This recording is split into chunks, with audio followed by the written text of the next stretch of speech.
Paano gumawa ng ganitong trending image? Una mga idol, i-open ang Google sa inyong cellphone at i-search ang Google Gemini.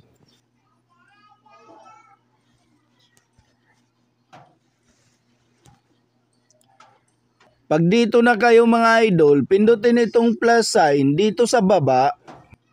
Then click upload files. At pumili ng inyong picture na gusto mong gamitin.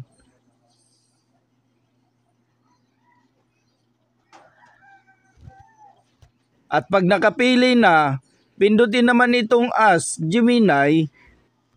Dito nyo ilalagay yung prompt na gagamitin nyo para sa inyong picture.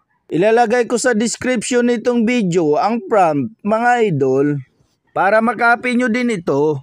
Pag na-paste nyo na ang prompt mga idol, pindutin nyo na itong arrow dito sa gilid.